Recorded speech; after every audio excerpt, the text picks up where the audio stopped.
যখনই উট পাখি ডিম দিতে যায় তখন চাইনা লোকজন ডিমকে মাটিতে পড়তে দেয় না আর হাত দিয়ে সেটাকে ধরে ফেলে যেন এটা পরে ভেঙে না যায়। কিন্তু এই লোকেদের কে বোঝাবে উট পাখির ডিম হলো পৃথিবীর সবচেয়ে শক্ত ডিম, যেটার উপরে আপনি দাঁড়িয়ে গেলেও এটা ভাঙবে না। এটাকে ভাঙার জন্য হাতুড়ের ব্যবহার করতে হয়। দেখুন, এটা হলো এমন একটা লেজার ট্রিটমেন্ট যেটাকে লোকজন তাদের ঠোঁটকে গোলাপি করার জন্য ব্যবহার করে, আর এটা করানোর পরে তাদের ঠোঁট গোলাপি হয়ে যায়।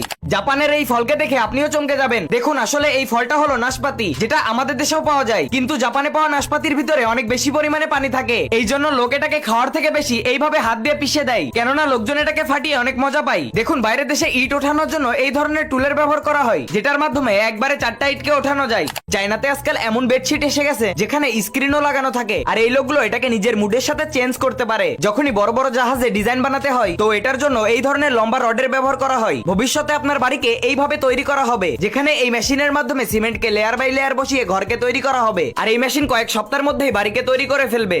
এটা দুনিয়ার সব থেকে সহজ কাজ, আর এখানে আপনাকে বেশি কিছু করতে হবে না, শুধুমাত্র এই মেয়েদের মতো বসে কনভেয়ার বেল্টের উপর দিয়ে যাওয়া সাবানগুলোকে ঠিক করতে হবে। আসলে এটা একটা সাবানের ফ্যাক্টরি, আর এই কাজটা করার জন্য আপনাকে ভালো পরিমাণে স্যালারি দেওয়া হবে। আপনি কি এই কাজটা করবেন?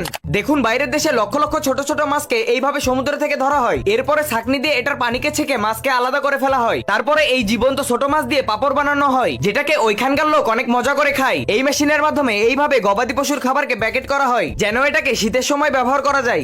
দেখুন, এই ধরনের জেলে হয়তো আপনি কোনোদিনও দেখেননি। আসলে বন্ধুরা, আমি এটা এই কারণেই বলছি, কেননা দেখুন, যখন সমুদ্রের জোয়ারের পানি এই সাইডে আসে তখন বড় বড় মাছকেও এর সাথে এই সাইডে নিয়ে আসে, আর তখনই এই জেলেরা দৌড়ে গিয়ে এই মাছগুলোকে ধরে ফেলে। আর আপনি জেনে অবাক হবেন, এই মাছগুলোর এক একটার ওজন 10 থেকে 15 কেজি পর্যন্ত হয়। দেখুন, আফ্রিকাতে যেখানে পানির কমতি হয় তখন সেখানকার লোক বর্ষার মৌসুমে এইরকম গর্ত খুঁড়ে রাখে যেন বৃষ্টি হওয়ার পরে বৃষ্টির পানি গর্তে জমে যায়, আর এই লোকগুলো গর্তের চারপাশে গাছপালা লাগিয়ে ফেলে, যেটা গর্তে থাকা পানির কারণে কয়েক বছরের ভিতরে বড় হয়ে যায় আর একটা জঙ্গলের আকার নিয়ে নেয়, যেখানে তারা তাদের গবাদি পশুকে চড়ানোর জন্য ছেড়ে দেয়। মোটা মোটা লোহার রডকে বাঁকা করা সহজ কাজ নয়। এটাকে বাঁকা করার জন্য এরকম বড় বড় আর পাওয়ারফুল মেশিনকে বানানো হয়, যেটা রডগুলোকে মাখনের মতো বাঁকা করে দেয়। রডগুলোকে বাঁকা করার জন্য একজন ব্যক্তিকে এখানে দাঁড়াতে হয় যেন সে এগুলোকে সঠিক আকার দিতে পারে। এই জাপানের লোকগুলো চায়না থেকে পিছিয়ে নেই, কেননা তারা জীবন্ত কাঁকড়াকে স্টিলের বক্সের ভিতরে দিয়ে জীবন্ত ফুটিয়ে ফেলে, যেখানে কাঁকড়া অনেক কষ্ট পেয়ে মারা যায়। চায়নার লোকজন ডিমকে নষ্ট হওয়া থেকে বাঁচানোর জন্য এই সাদা কেমিক্যালের ভিতরে ডুবিয়ে এর উপরে মাটি লাগিয়ে দেয়, যার মাধ্যমে ডিমকে অনেকদিন রাখার পরে ওইটা নষ্ট হয় না। আর যখন এর উপর থেকে মাটিকে সরানো হয় তখন ওই কেমিক্যালের কারণে ডিম পুরোপুরি ভাবে স্বচ্ছ হয়ে যায়। এটা হলো ওয়াটার স্প্রে নজেল, যেটা ব্যবহার করে আপনি আপনার বাড়ি এবং গাড়িকে পরিষ্কার করতে পারবেন। এটা খুব সহজেই যে কোনো পাইপে ফিট হয়ে যায়, সাথে পানির প্রেসারকেও বাড়িয়ে দেয়।